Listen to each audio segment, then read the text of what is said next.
Donc bonjour à ceux qui sont arrivés en chemin. Donc ce que j'expliquais tout à l'heure, je me suis lancé un petit peu, c'est un petit défi, oh, c'est pas vraiment un défi, je sais pas comment on pourrait appeler ça, mais en tout cas, je souhaitais vraiment partager, faire une espèce de review de code, un peu en live, ou du moins review de code. C'est pas vraiment une review, puisque une review généralement, on va faire des remarques, des commentaires. Là, je vais l'analyser, le commenter, peut-être même le modifier.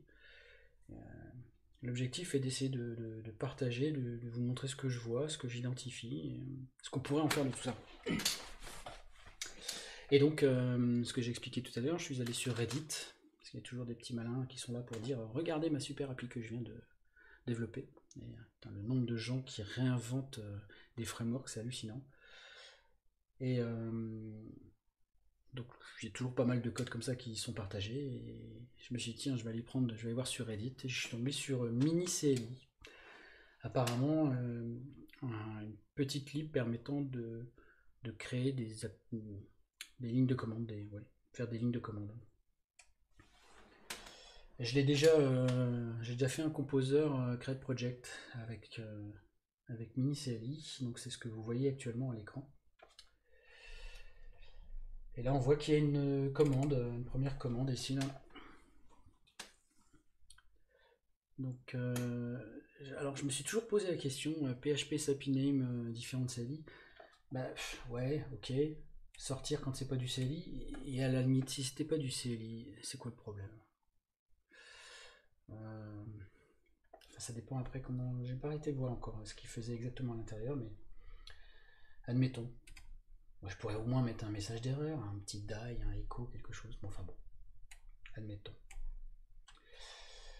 Notre composeur, tiens, c'est intéressant quand même, parce que là, je regarde le code, mais j'ai pas été voir le composeur. C'est peut-être la première chose à faire, je pense, quand je regarde un projet, c'est d'aller voir un peu le composeur, un petit peu ce qu'il y a.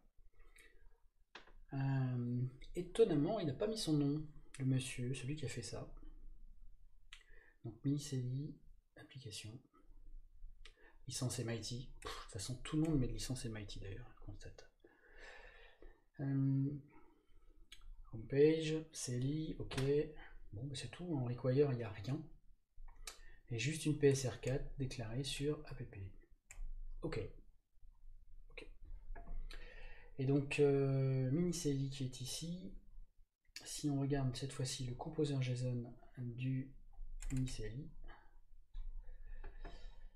alors c'est une expérimentale micro-CLI framework, encore un framework. Donc, MiniCLI, répertoire lib. Alors ça, c'est pas courant, c'est un répertoire lib. On est plutôt, moi j'ai plutôt tendance à utiliser SRC. Lui, il a préféré mettre lib. Extension readline.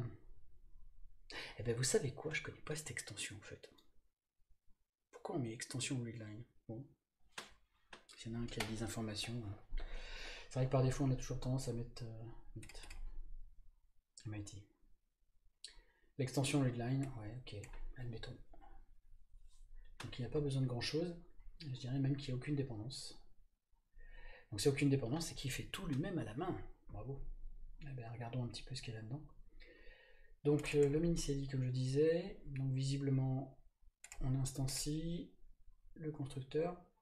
Je vais regarder un peu si son constructeur s'il fait pas un peu trop de choses. Bon alors déjà on passe un tableau. Ok, mettons. Alors le constructeur. Ok. Oh, un emerge.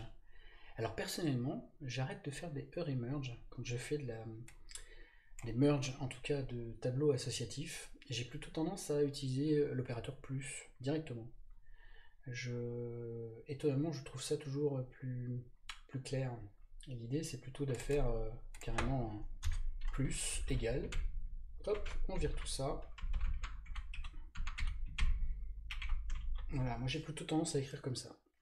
L'intérêt du plus, c'est qu'il va venir ajouter des éléments du tableau si ceux-ci n'existent pas. Ça peut être très intéressant si vous voulez faire des valeurs par défaut dans un tableau associatif. Bonjour Louzet. Ah, j'augmente un petit peu le son de mon micro. On va essayer. J'ai tendance à pas parler très fort. Voilà. Est-ce que vous entendez quelque chose? Non, c'est pas forcément plus. Je vais aller faire un petit tour quand même de mes paramètres, histoire que vous entendiez quand même quelque chose. J'ai tendance en plus à parler peut-être un peu trop à voix basse. Non, je suis déjà au max, je suis désolé. Le système, non. Donc là, je suis à mon max actuellement, ou alors il faudrait que je parle plus fort. Mais je vais essayer de parler plus fort. Non, justement, le plus n'écrase pas. C'est ça qui est vraiment intéressant, c'est que le plus, en fait, il va venir ajouter dans le tableau. Alors je mets plus étoile, mais si vous mettez... En fait, la variable qui est à gauche va être... on va venir ajouter la partie de droite. Si vous mettez un tableau plus un autre tableau, vous allez avoir le premier tableau plus le suivant, mais il ne viendra mettre que les clés qui n'existent pas. Donc je pense que ouais, c'est... Moi j'aime bien cette écriture. Généralement j'utilise par exemple avec des underscore get. Si on veut par exemple avoir des valeurs par défaut dans un get, je mets directement mon get comme ceci. Oups, j'ai fait directement mon get comme ceci, je fais plus étoile, et là je mets en fait toutes mes valeurs par défaut.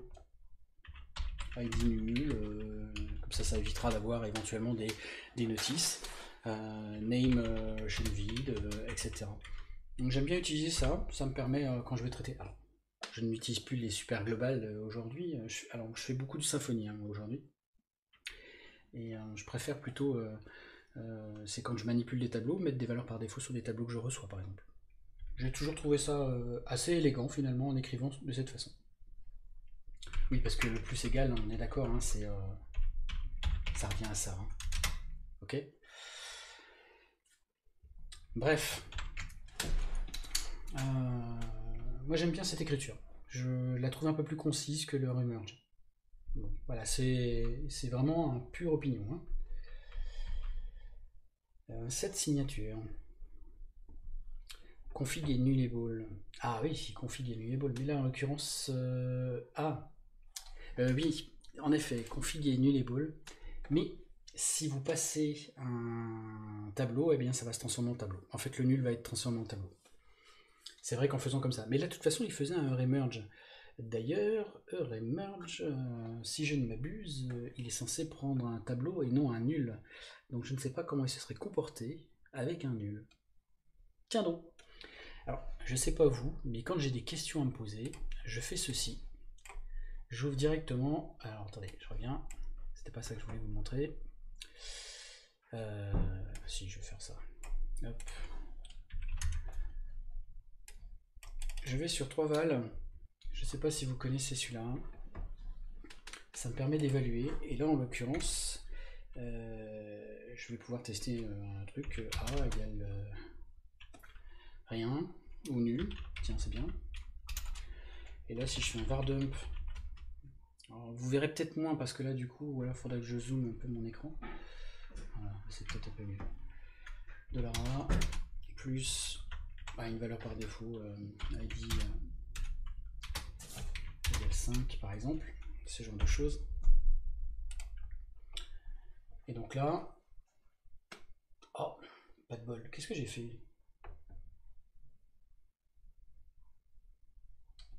En effet, ça pète quand c'est un nul. Ah, le nom du site c'est 3v4l. Vous connaissez pas? C'est 3val, c'est ça. 3v4l.org. Moi j'utilise beaucoup parce que l'intérêt d'Eval, en fait c'est Eval en lit. Hein. L'intérêt d'Eval c'est que vous pouvez tester sur toutes les versions. Là en l'occurrence je teste sur une version 7.4.4, mais je peux tester sur n'importe quelle version de PHP, y compris des versions très anciennes, genre comment ça se comporte en PHP 5.0.5.1 par exemple. Voilà. Et là il fait une syntaxe, ah bah oui, il fait une syntaxe erreur puisque c'est les tableaux courts. Ah, les jouets de PHP 5. Mon enfance. Mais ça faisait déjà un unsupported type. Oh. Donc en effet, avec un nul, ça posera problème. Bien vu. Mais d'ailleurs, sur NoRemerge, je ne sais pas comment ça se serait comporté. Hop. Bref, en effet, c'est problématique ça. Et puis pourquoi il passerait un nul? De toute façon, on va passer carrément un tableau vide comme ça, et puis basta. Comment faire vite pour garder son plus? Allez, admettons. Bon, il appelle quelques méthodes, c'est des sets de propriétés. C'est toujours intéressant de regarder aussi des choses comme ça, c'est que si je reviens un peu ici, on a le constructeur. Et là, que je constate en tout cas au niveau de sa pratique de codage, c'est qu'il a tendance à utiliser pour des variables du snake case. Vous voyez la underscore. Visiblement, on ne sait pas quelle version c'est, mais en tout cas, il aurait pu préciser que c'était du string. Sauf s'il souhaite que ce soit compatible avec une version antérieure à PHP 7.1. Et s'il veut que ce soit en tout cas compatible, ça aurait été intéressant qu'il le précise. Là, il n'y a aucune précision sur la version supportée. Donc, bon, admettons. Mais en tout cas, là, éventuellement, un petit void. Et à ce moment-là, bien... Pourquoi on s'emmerderait à mettre de la PHP doc quand finalement la signature de la méthode contient déjà toutes les informations? Ouais. Donc pour en revenir ici, cette signature, ok, donc là il set une propriété. J'ai pas regardé, app n'est pas final. Ouais. Il set la propriété.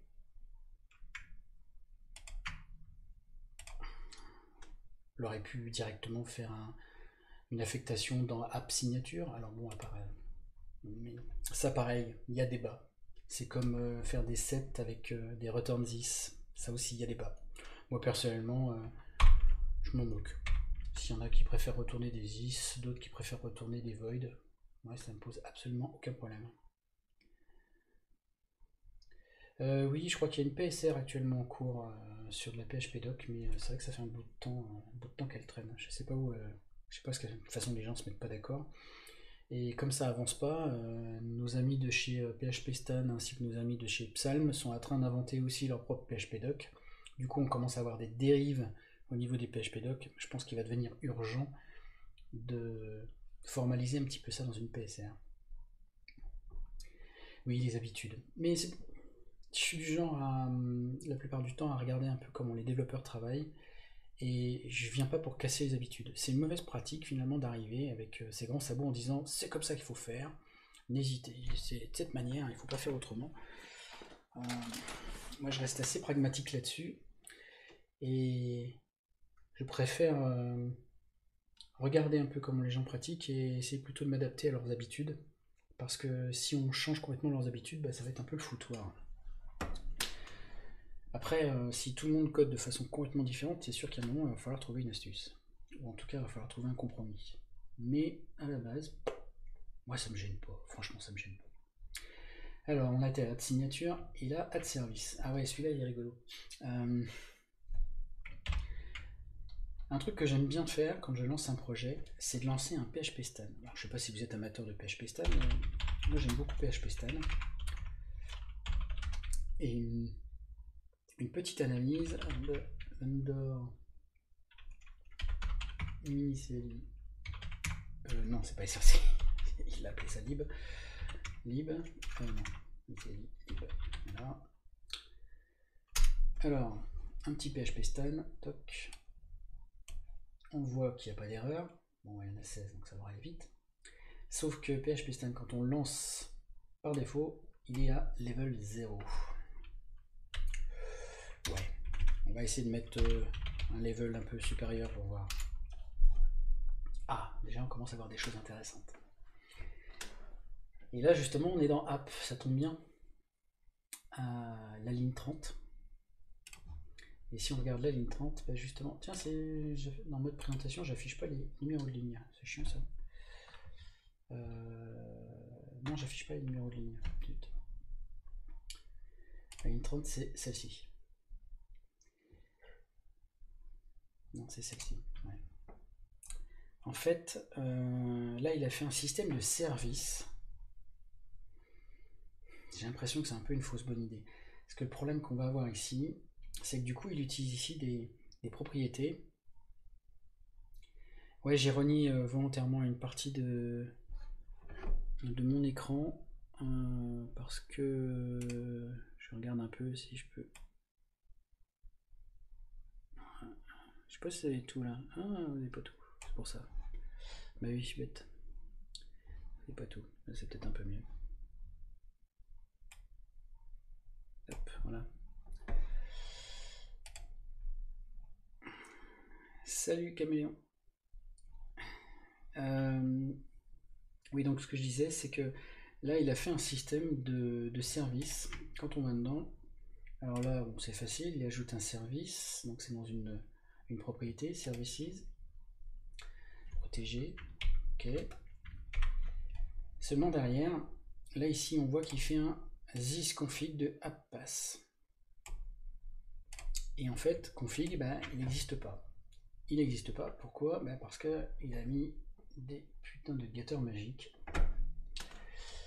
Et je déteste ça parce que du coup, des analyseurs statiques comme PHPStan, ben, malheureusement, il ne peut pas voir quel est le type de données qui est derrière. Et ça va devenir très compliqué pour savoir si eh bien, on passe les bons arguments à une commande.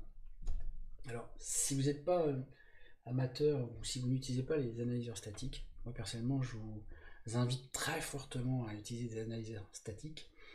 PHPStan est très bien, Psalm ou Fan.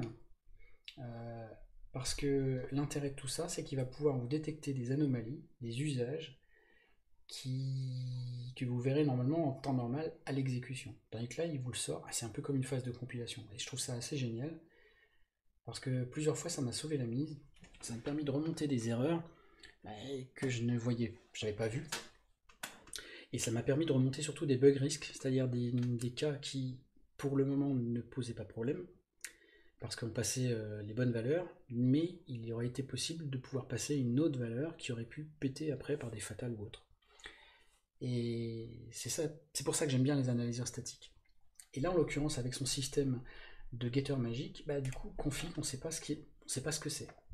Bon, là, par chance, il est défini juste au-dessus, donc on voit que c'est un new config, mais là, PHPStan, il ne saura pas. Et d'ailleurs, c'est ce qui se passe, c'est ce qui nous affiche ici, access to undefined property, config. Et en effet, bah, config il est là, mais si. Alors, une des solutions éventuellement déjà, en tout cas pour application, ça serait de fixer dans la PHPDoc des petites informations comme des propriétés. Donc mettre une property $config avec le type, c'était quoi son type? Config. Voilà.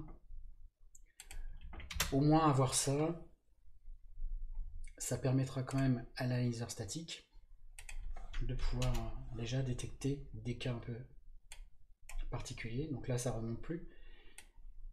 Et en tout cas, il va savoir que c'est, alors là en l'occurrence, apppass existe dans la config. Quoique non, c'est même pas sûr. Ah bah oui, tiens, c'est même pas sûr puisque apppass c'est un. Ouais, franchement, je suis pas fan de la magie. La magie, c'est bien, ça simplifie le boulot, quoique. Mais par contre, c'est une catastrophe derrière, c'est qu'au niveau de la détection des anomalies, des bugs et tout ça, et en l'occurrence quand on utilise des analyseurs statiques, bah, c'est pas trop possible. Eric Eddy. Ah, je ne connais pas. Ah bah écoute, c'est intéressant. Alors je sais que c'est un projet expérimental, hein, c'est ce que j'ai expliqué au début, c'est ce qu'on a pu voir. L'idée n'est pas de dire mon petit bonhomme, ce que tu as fait c'est de la merde, l'idée c'est de vous montrer comment j'analyse un code d'une manière générale. Euh, Toute solution est bonne. Je pars du principe que toute solution est bonne, mais j'essaye de réduire au maximum les risques de bugs. Et là en l'occurrence, ce genre de choses, c'est bien, c'est gentil, mais ça présente trop de risques à mon goût. Par contre, ce qui peut être intéressant, c'est au lieu d'avoir des getters magiques, ce serait plutôt d'avoir des get directement, une get config, un truc dans ce genre-là. Voilà, ça se tombe. Tiens, j'ai même pas regardé, ça se tombe, il existe. Ah bah non, le bougre, il a même pas fait ce genre de choses. Parce que si vous mettez à disposition du code comme celui-ci, une méthode comme celui-ci, vous pouvez dire à vos analyseurs statiques, j'ai un service conteneur, quand on fait un get dessus, eh bien le type retourné par config, ce sera configuration par exemple. Ouais, il y a moyen de faire, il y a moyen de faire les choses pour que l'analyseur statique s'en sorte. Mais clairement, de toute façon, ça a toujours été une source de problème, les conteneurs de service, parce que c'est difficile pour les analyseurs statiques de bien savoir ce qui a été fait, pour peu qu'on est surchargé par une configuration et tout. C'est toujours un peu le bordel. Oh. Oui, tout à fait. Le ZIS fait référence à quelque chose au-dessus, mais on peut lui préciser, récupérer la config dans le tableau de service directement. Bon bref, on va pas passer notre temps là-dessus, mais bon, son système de config, qu'est-ce que c'est d'ailleurs son système de config? Donc on passe un tableau, ok, et après des getters magiques, des setters, des as. Oui, un tableau quoi. Un objet, une classe. Ah, puis on peut faire un load. Hop. Qu'est-ce qui. Ouais, je pense que c'est en cours de travail, mais clairement, là aussi, ça me semble un peu louche cette histoire. Ah, service interface load. Alors, service interface avec une méthode load, pour moi, c'est un peu ambigu comme terminologie. Je pense qu'il y a moyen de faire complètement différemment. Bon. Bref. Ce que je vois en tout cas, là, ici, on a un tableau de config qui est simplement c'était une propriété. Entre nous, j'aurais fait un truc comme ça, je l'aurais déclaré final, j'aurais tout mis en private. Mais après, derrière, c'est des getters magiques, des setters magiques. Please, s'il vous plaît, supprimez les getters et les setters magiques. Évitez les setters et les getters magiques. C'est un nid en merde cette histoire. Tiens d'ailleurs, on en parlait sur Twitter. Hop. Ah oui, c'est vrai, je l'ai dit. Mais un petit collace, ça marche hein, aussi. Et puis là, ici, ça serait un string. Et puis ça retourne un void. Ah tiens, sur un getter magique, si on déclare void en sortie, je suis pas sûr que ça fonctionne. Ouais, non, mais les configs sous forme de ray, c'est simple, ça a le mérite d'être simple, mais franchement, utiliser des classes simples, pourquoi s'enquiquiner? Franchement, regardez, moi j'ai fait un directement, une classe, attention, je vais en choquer beaucoup, hein. Config, voilà, toc, et là, public string $pass, et voilà quoi. Ah, j'ai pas déclaré que j'étais en PHP 7.4 sur mon idée, mais l'intérêt de PHP 7.4, ça va être de pouvoir justement de créer des propriétés comme ça typées, publiques, et entre nous, entre un tableau associatif et une classe, franchement, si après la config devient plus compliquée, etc., oui, on peut réenvisager de faire autrement. S'il y a des loaders, s'il y a d'autres choses comme ça, on peut peut-être faire autrement, mais moi, franchement, je préfère utiliser un truc simple plutôt que de laisser traîner des fucking tableaux associatifs qu'on peut voir partout. Ok, bon, ça c'était pareil mon opinion, mais qui n'engage que moi. Donc il était là-dessus. Ok. Donc ça c'est la config. Bref, un tableau associatif caché derrière une classe. Ensuite, il a un command registry. Ouais. Oui, les attributs publics, je sais, ça choque. Alors, tiens, c'est pas typé. Pareil, ce serait bien de typer tout ça.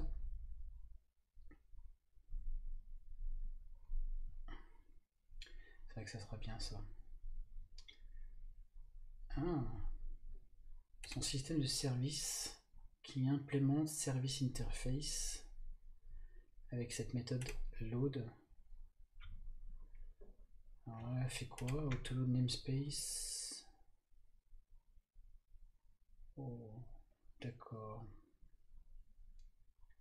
Il va venir chercher. Ah, il va venir chercher des services. Il va loader des services directement dans son file system. Alors, c'est pas inintéressant, hein. Seul inconvénient, c'est que ça marche bien avec un file system de type fichier. Si vous voulez commencer à abstraire un petit peu votre file system, parce qu'on ne peut pas forcément toujours lire où on veut, ben, c'est pour ça que des Symfony ou des Laravel utilisent des file locators, certaines abstractions permettant justement de pouvoir récupérer et de lire différentes informations. Ben, la Glob, malheureusement, à moins de créer un stream spécifique pour aller lire, par exemple, sur du cloud ou n'importe quoi. Mais, encore une fois, ça a le mérite de rester simple. Ok, donc l'auto namespace, c'est pour ce genre de choses. Mais ça va, dans son constructeur jusqu'à présent, il n'a pas fait de faute majeure. Généralement, ce que je regarde, c'est que dans les constructeurs initialisent des propriétés, mais ils ne fassent pas plus qu'initialiser. Parce que j'en vois parfois qui vont carrément commencer à récupérer des choses en BDD ou différentes informations comme ça. Normalement, un constructeur devrait se limiter à initialiser des choses et éviter de faire un travail supplémentaire. C'est les printers. Ah, on commence à rentrer dans un peu plus du spécifique pour la ligne de commande. C'est l'e-color palette, tiens. Oh, statique.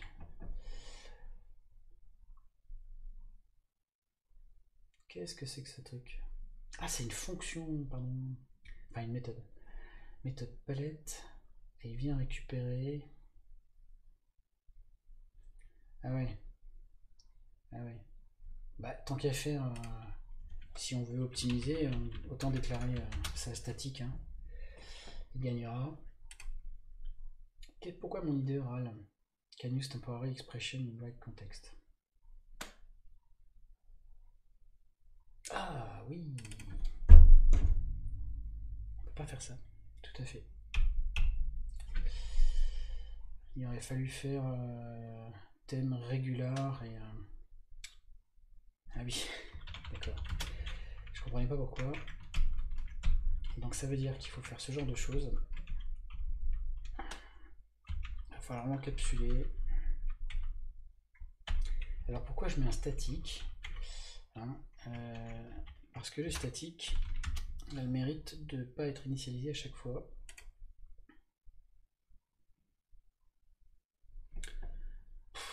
Une variable statique à ce niveau, non, pas forcément. En effet. Ah ouais, non, mais il y a trop de trucs. Ouais, non, je peux pas. De toute façon, je peux pas la déclarer statique. C'est une connerie ce que j'essaie de faire. Je peux pas la déclarer statique puisque il y a du traitement et donc il y a un gain en tout cas avec le cache d'opcode. Ça l'intéresse, c'est-à-dire qu'au niveau du cache d'opcode, eh bien, il va pouvoir directement sérialiser ça. Enfin, c'est même pas sérialiser, c'est qu'il va carrément dumper l'ensemble en mémoire. Et à chaque appel, il n'a pas besoin de réinitialiser. Donc ça, il ne réinitialise pas, mais également sur la requête suivante, quand il va récupérer le code, eh bien là, il va directement initialiser la variable statique, la variable locale statique, avec ce qu'il va trouver directement en mémoire. Et c'est vachement plus performant. Clairement, c'est vachement plus performant. Mais c'est sur des gros traitements. Là, c'est une initialisation. Hein. Mais de toute façon, je sais pas vous, mais moi, je suis pas fan de faire un statique. En plus, il n'y a pas public. Wow, il y a des statiques partout, des couleurs. Là, ça manque de public. Là, clairement, il va falloir mettre des publics un peu partout. Ici, ouais, des publics, là.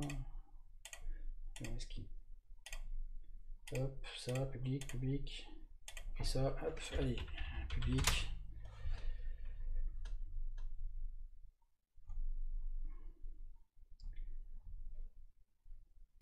Oui, il n'a pas utilisé les constantes. Tout à fait. En fait, en lisant, j'ai même pas fait gaffe que c'était pas des constantes. Je viens de voir en effet que c'était des propriétés. Ouais, pourquoi avoir fait ça? C'est bizarre, non? Ah ouais, non, j'aurais jamais fait ça, hein. Non, elle est bizarre là, sa classe CLI Colors. Je sais pas pourquoi faire ce genre de choses. J'aurais préféré en effet moi aussi des constantes en effet. D'ailleurs au passage, j'aimerais bien un jour qu'on puisse pouvoir déclarer une constante comme étant final. Aujourd'hui en PHP on ne peut pas faire ça, déclarer une constante final. Donc on peut les surcharger dans les classes dérivées. Mais pourquoi avoir créé des propriétés? Enfin des propriétés, oui des propriétés. Ouais, c'est très bizarre. Ah, il aurait surchargé ça dans du... Ouais mais BG Cyan, je pense que dans un cyan, on mettra pas du vert ou du bleu. Donc vouloir surcharger le FG Cyan et le BG Cyan, ça me semble une hérésie. Donc je ne suis pas sûr qu'il va venir les surcharger. Donc je pense qu'il y a quelque chose qui ne va pas. En effet, oui c'est vrai, j'avais pas pensé à ça, mais il pouvait surcharger. Mais à mon avis, Cyan restera Cyan. Et puis en l'occurrence, ce sont les codes de couleur Unix. Ces valeurs-là ne changent pas, donc c'est clairement des constantes. Il n'y a aucune raison de vouloir mettre autre chose. Le thème unicorne. Ah, je me raconte. Thème unicorne. Ah, je ne sais pas. Tu vas m'apprendre un truc. Mais, ouais, tout ça en tout cas, vous voyez, c'est l'initialisation. Si vous regardez l'opcode généré, il va faire un travail systématiquement. Ça, c'est le problème. Hein, d'ailleurs, j'ai mis public là. C'est un peu tout le problème de ce traitement. C'est que à chaque fois, PHP, quand il va loader le script, eh bien, il va être obligé, au moment où on va appeler palette, de venir créer un tableau, initialiser toutes les propriétés et autres du tableau. Je vais vous montrer avec un eval, justement. C'est pour ça que j'aime bien utiliser eval. Hop. Eval, ce qui est intéressant, c'est que justement, vous allez pouvoir voir, prenez une fonction foo. Hop, je grossis un peu. Si à l'intérieur vous avez un tableau, d'autant plus que c'est un tableau comme ceci hein, qu'il a mis, égal, avec des valeurs ici qui peuvent être des propriétés, aucune importance, x égale, je sais pas comment on va faire, bon c'est pas grave, 1. Là ce qui est intéressant avec eval, c'est quand vous faites une évaluation, alors hormis le fait qu'il va évaluer votre script dans les différentes versions de PHP, si vous utilisez les end of life, eh bien, il va même jusqu'à aller exécuter ça en PHP 4, il remonte jusqu'à PHP 4. Il ne fait pas de PHP 3, mais du PHP 4. Mais ce qui est intéressant, c'est que du coup, vous avez le VLD opcode ici. Donc vous allez pouvoir voir l'opcode. Alors là, par chance, on voit justement que dans la méthode, il y a juste un assign de dimension, et dedans, il y a des datas. Donc là, c'est quand il met ça, array, c'est qu'en fait, il va directement dumper de la mémoire l'ensemble des éléments. Alors que si justement, je vais l'embarquer dans une classe parce que là je suis en train de m'emmerder avec ça. Hop, je vais l'embarquer dans une classe. Son tableau il est comme ça. Et il avait une propriété publique, d'ailleurs je vais pas obliger public, aucune importance, $v, on s'en fout, qui est égal à 3. C'était quelque chose, à peu de choses près qui était comme ça. Ah oui d'ailleurs c'est un statique. Statique. Donc là si je fais A $v, donc c'est à peu près ça qu'il a fait. Hein. Si vous jetez un œil à l'opcode généré. Oups, pardon. Oui, ça plante.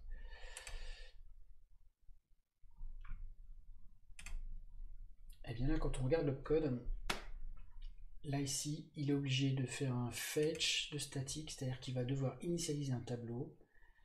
Donc là, il va récupérer les propriétés, la propriété statique de V, qu'il va mettre dans le 2. Il va initialiser un tableau avec une valeur X.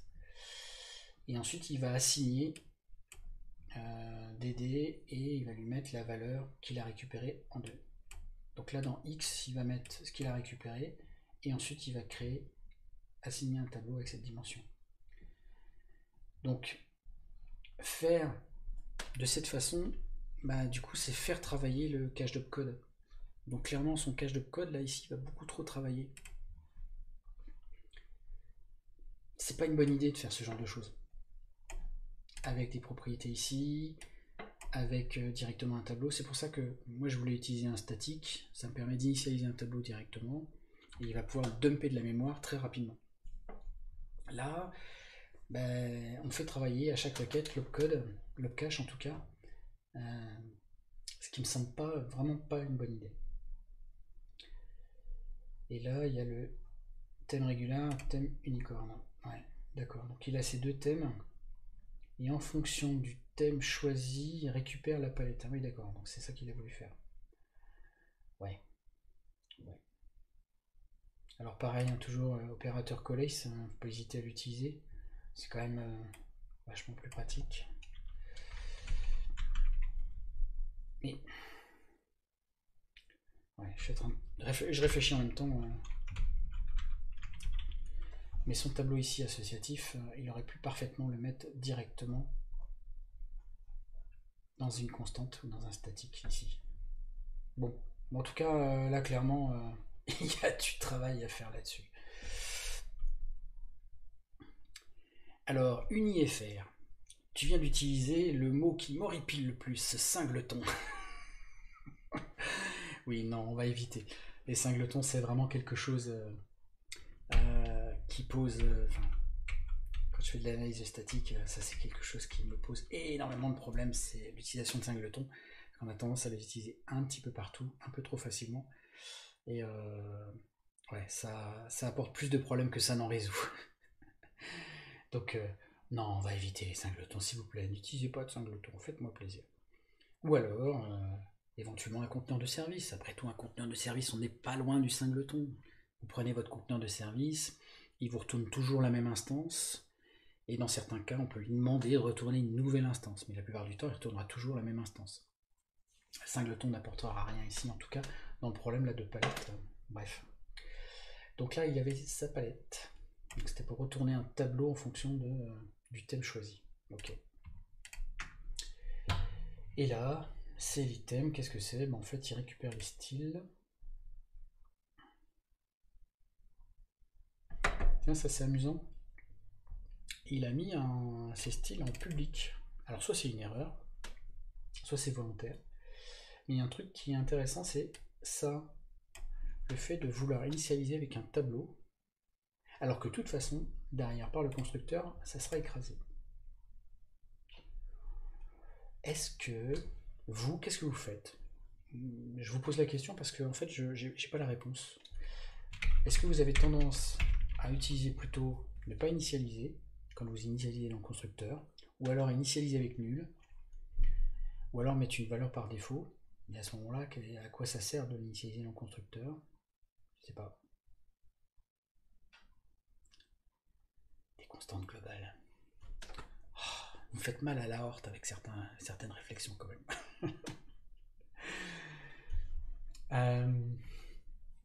Ouais.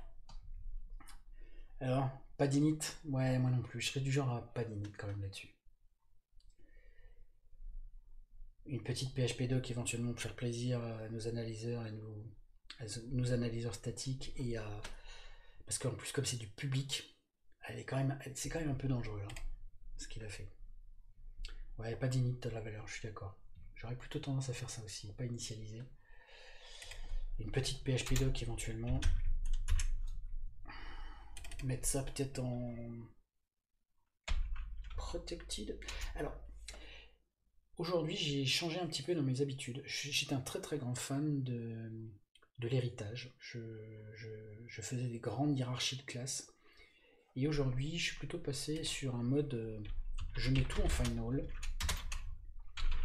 je mets tout en private.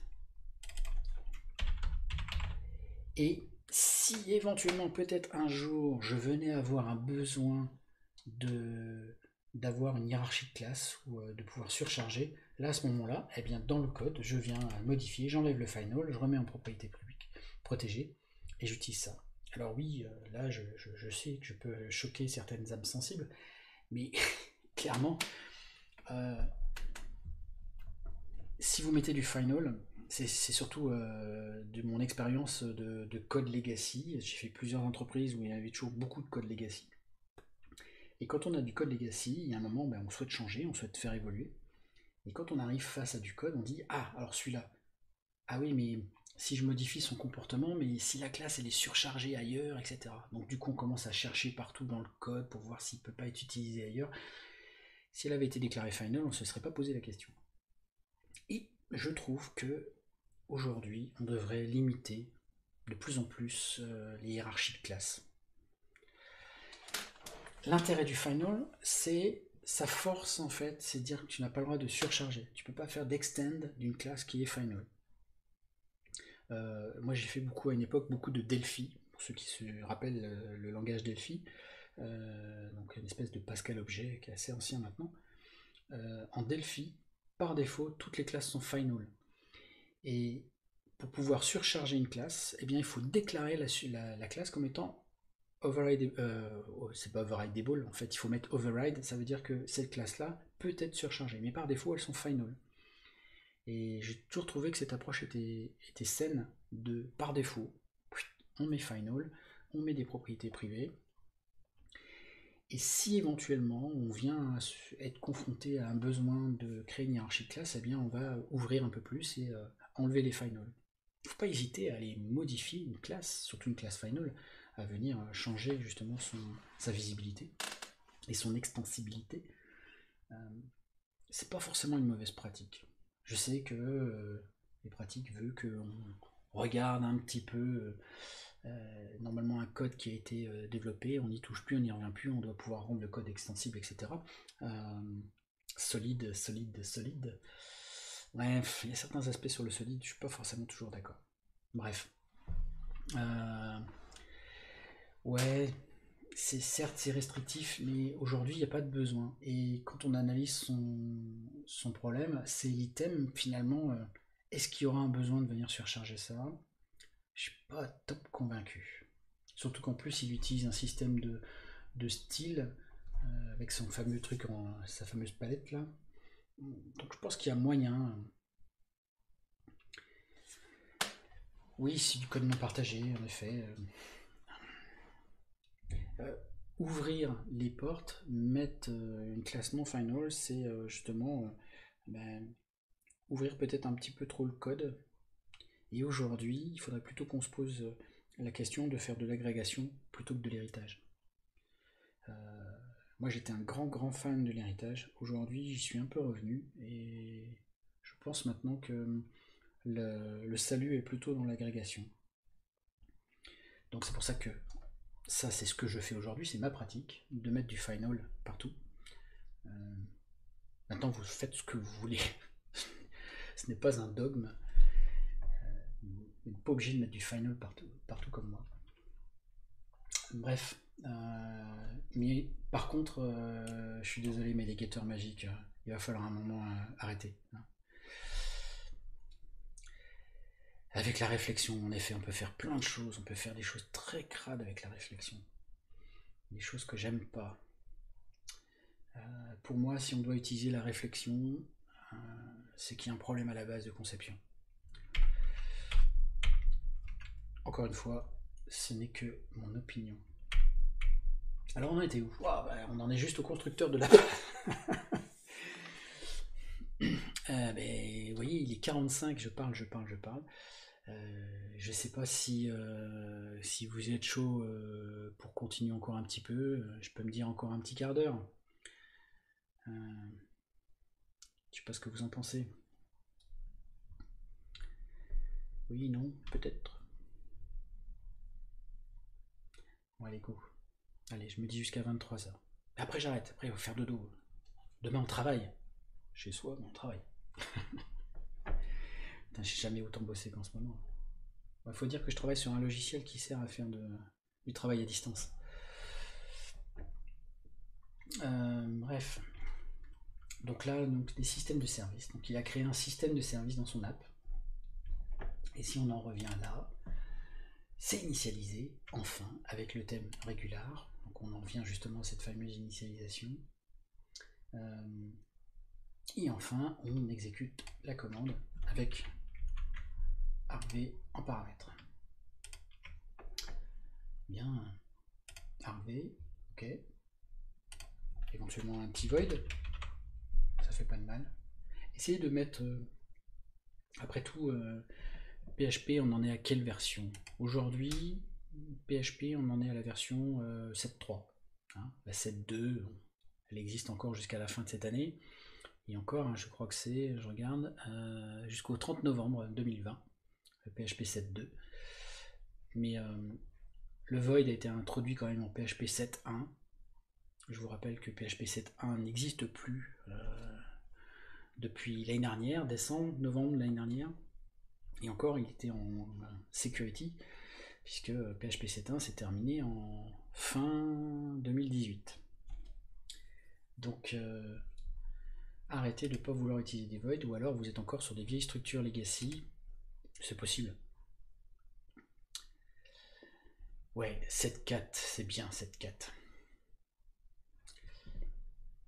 Je sais pas si c'est du Silex, non. Oui, il a voulu refaire un petit framework.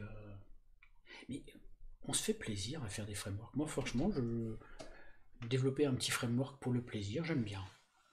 Je réinvente la roue, parce que réinventer la roue, c'est aussi peut-être l'améliorer. Je sais plus dans quelle conférence je disais ça, mais si on n'avait pas réinventé la roue, aujourd'hui, les Formule 1 auraient des roues en bois. Ouais. Il faut réinventer la roue. Mais après, bon, il y a des limites aussi. Le legacy, c'est la vie.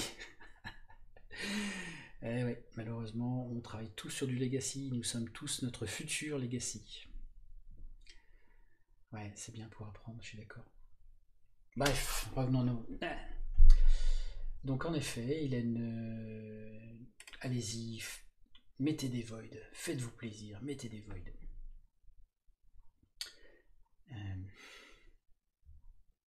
Faudrait verser quoi? La comparaison entre le if et le 2. Ah la comparaison dans le if avec le 2 est risquée. Pourquoi elle est risquée?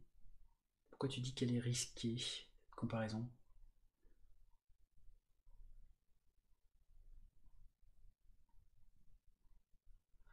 Ah, les iodes à condition. Ça serait pour les iodes à condition. Oui, alors, j'ai toujours trouvé que les iodes à condition... Alors, pareil, à une époque, j'étais un très très grand fan des iodes à condition. Donc, pour ceux qui n'ont pas suivi les iodes à condition, qu'est-ce que c'est? X, $x égale 3, d'accord? On peut écrire aussi de cette façon, 3 égale x. Certains pourraient se dire, mais quel est l'intérêt? L'intérêt, c'est que il peut arriver qu'on écrive ceci. Et en écrivant ceci, on va affecter 3x et 3 étant vrai, ça veut dire que cette condition sera toujours vraie, même si x vaut 0 ou faux. Ou n'importe quoi qui n'est pas 3. Alors que si on fait un 3 et qu'on met égal comme ceci, ben là ça va péter parce qu'on ne peut pas affecter une variable à une constante. Sauf que, à mon sens, ceci était valable à la grande époque où on faisait tous de la double égalité. Aujourd'hui, il faut interdire, il faut bannir la double égalité et ne faire que de la triple égalité. Arrêtons avec les doubles égalités. Triple égalité, c'est la vie. Et là, entre nous, une triple égalité, pour commencer à se tromper et n'en mettre que 1, je pense qu'il faut déjà un peu en vouloir. Mais admettons, ça c'est les fameuses Yoda conditions. Autant sur de la triple égalité, admettons, mais sur du inférieur, x est supérieur à 3. Donc ça veut dire que dans l'autre sens, 3 est inférieur à x. Je sais pas vous, mais j'ai du mal quand je le prononce. 3 est inférieur à x. Du coup, je sais pas ce que vaut x. Je suis perdu. Et les Yoda conditions, en dehors de l'égalité, je vois pas trop l'intérêt, franchement. Donc, le mettre avant, parce que dire 2 doit être supérieur à 40. Quoi? Alors attendez, 2 supérieur à 40, mais que vaut 40? Dans ma tête, j'ai du mal à trouver le sens exact. Ouais, on n'aime pas trop les négations. C'est pour ça que... et c'est aussi une question d'habitude, je pense. Mais pour moi, le count doit être supérieur à 2. Et pour moi, ou là en l'occurrence c'était inférieur, hein, je ne sais plus, inférieur. C'est pour ça que... Hop, oh bah là, j'ai supprimé trop de trucs. J'étais où? Mais je me suis perdu. J'étais là. C'est pour ça que je suis pas forcément fan des Yoda. Aujourd'hui, j'ai arrêté les Yoda conditions.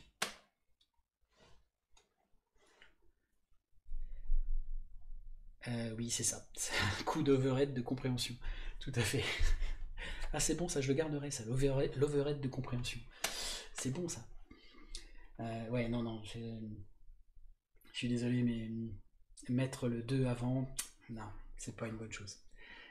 La Yoda condition avait du sens quand on utilisait l'égalité, ça évitait. Mais une Yoda condition sur du supérieur ou de l'inférieur, ça n'a pas de sens. Et pour les objets, comment ça pour les objets? J'ai pas compris. Alors j'ai peut-être pas suivi tout, je suis désolé, je suis pas forcément tous les échanges qu'il y a.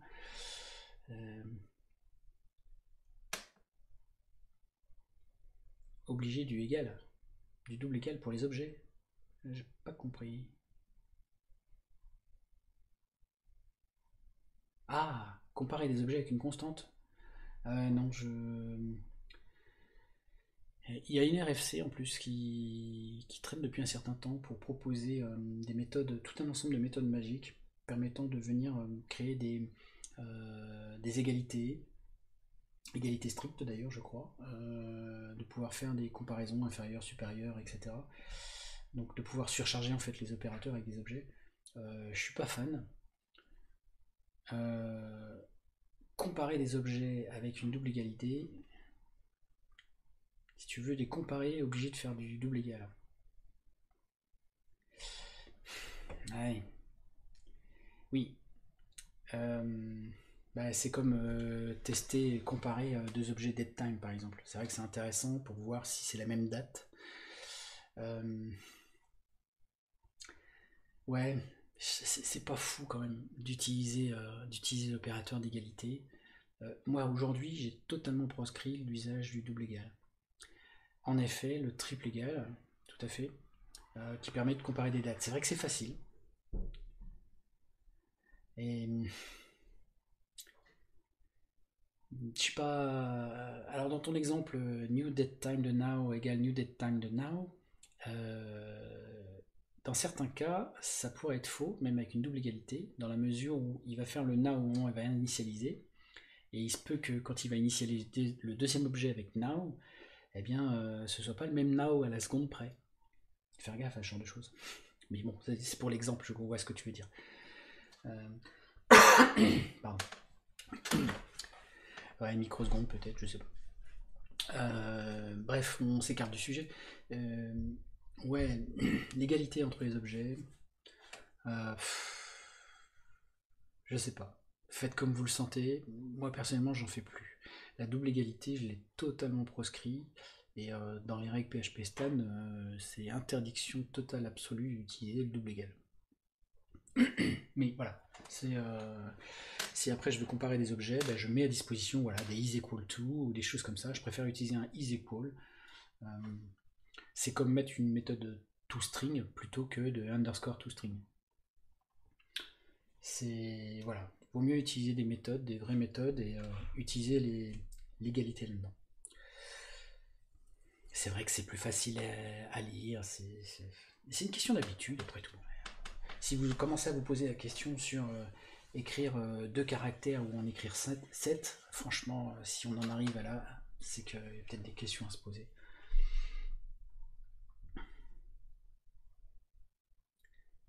Is equal et is not equal, ouais. Ah, exact. Ah, Toum, c'est bien Toum. Bon, on en est où? Oui, on en est là. Qu'est-ce qu'il fait là-dedans? Une méthode un peu longue. Une ligne un peu longue. Commande registry get callable controller input commande. Alors, ça c'est amusant parce que son commande registry c'était un service qu'il avait fait au début, hein, si je ne m'abuse. Commande registry. Comment ça se fait que mon IDE l'a retrouvé ici? Ah non, il ne le retrouve pas. Can find declaration, j'ai eu peur. Mais par contre, il a vu qu'il y avait une méthode qui s'appelait getCallController. Donc en fait, c'est surtout ça, c'est que PHP Storm, il connaît pas la propriété, il connaît pas le type, mais il connaît une méthode qui s'appelle getCallCallableController. C'est pour ça qu'il m'amène dedans. Coup de bol. Ouais, 9 heures de compréhension. Ça va me rester ça. Donc là, c'est quoi son... Alors voilà, ça manque de type. Là, et ça serait bien quand même de typer un maximum. Typer les propriétés, typer les sorties. On a eu un débat dernièrement, tiens. Alors le subcommande d'ailleurs, c'est quoi? C'est string. Ah bah tiens, d'ailleurs, il les a précisés dans sa PHP doc. On a eu une question à un moment, et vous allez me dire ce que vous en pensez, savoir quel est votre avis là-dedans. Donc string avec un égal nul, mais on pourrait éventuellement préciser que c'est un nullable, puisque de toute façon il accepte un nul. Il faut savoir que à partir du moment où vous avez un string, enfin un type, mais que vous affectez une valeur par défaut nulle, il considère le type comme étant nullable. Est-ce que vous auriez tendance à mettre le point d'interrogation ou pas? Quel est votre avis là-dessus? Et ça nous fera les 2 dernières minutes, je pense.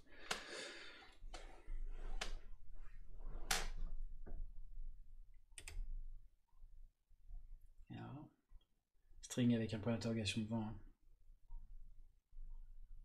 Oui, le fait que le paramètre est optionnel, on est d'accord. Le fait que le paramètre est optionnel, alors que si je mettais pas égal nul, ça voudrait dire que je peux lui passer nul en plus du type.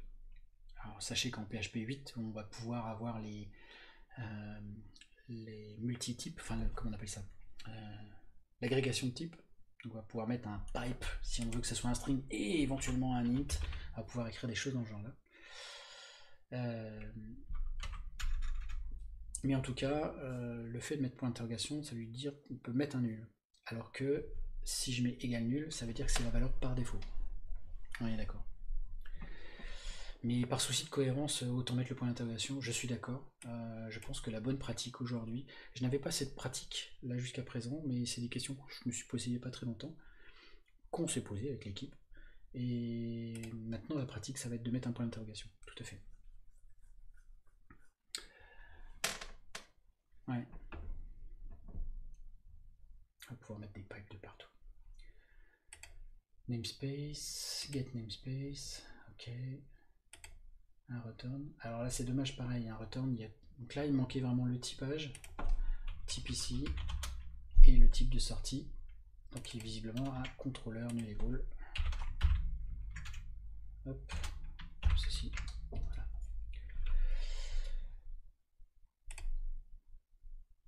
Mais sinon, celui qui a fait ça, il écrit bien, hein, c'est pas mal. Moi, je trouve que c'est assez clair. Il a respecté les conventions. Bon, ça manque clairement de type. Hein. Il n'y a pas de type et tout ça, mais bon, on ne voit pas dans son composer log qu'il n'a pas précisé la version minimum de PHP. Et je trouve ça dommage. Je trouve ça dommage. Et je pense qu'aujourd'hui, quand on sort une lib, elle devrait être systématiquement PHP 7.2.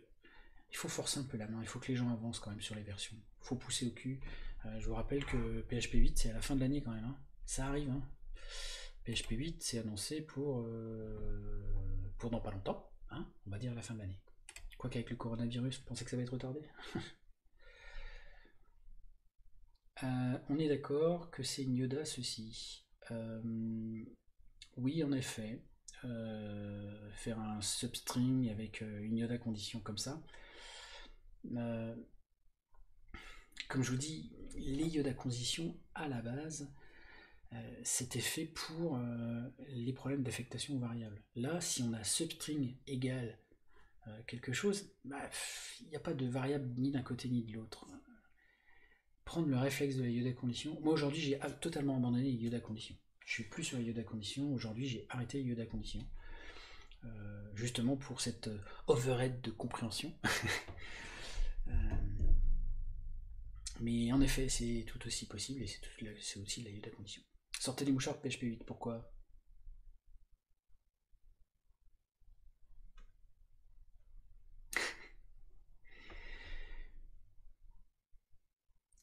Avec le Covid, PHP 8 sera là avant? Non, j'ai pas.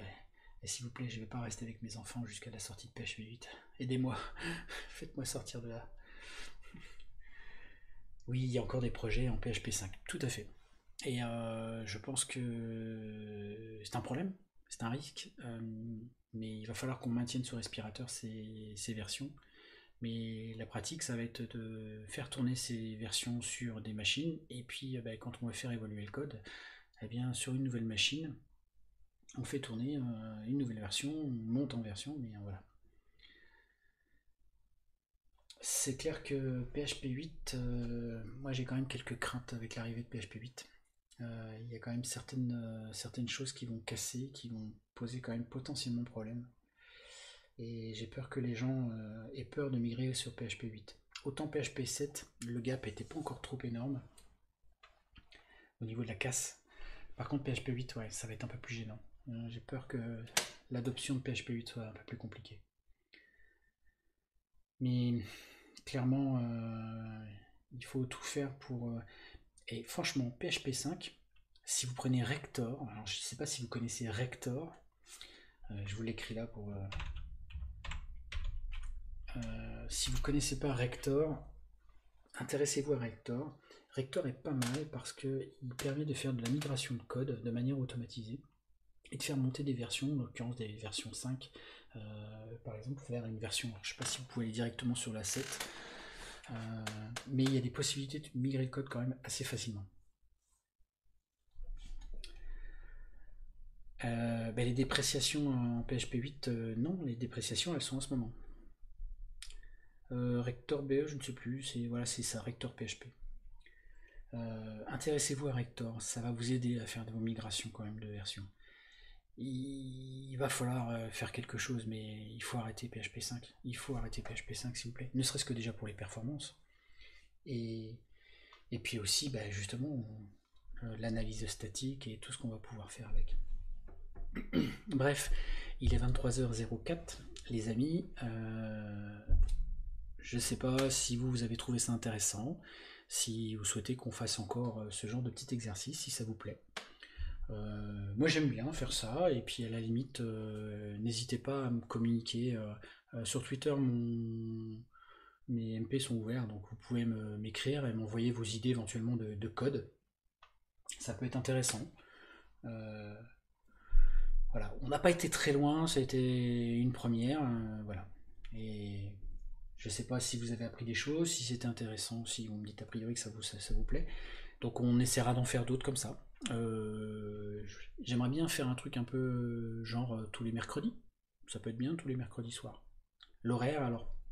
Ce que je ferai, c'est que tiens, je ferai un petit sondage Twitter, savoir ce que les gens en pensent, s'ils préfèrent le soir, et à quelle heure et quel jour.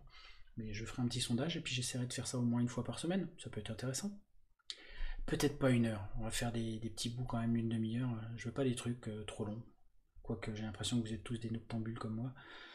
Donc voilà. Écoutez, je vous remercie beaucoup. Et je vous souhaite une bonne nuit et prenez soin de vous surtout et restez chez vous. C'était le message de la fin. Salut les gens, bye.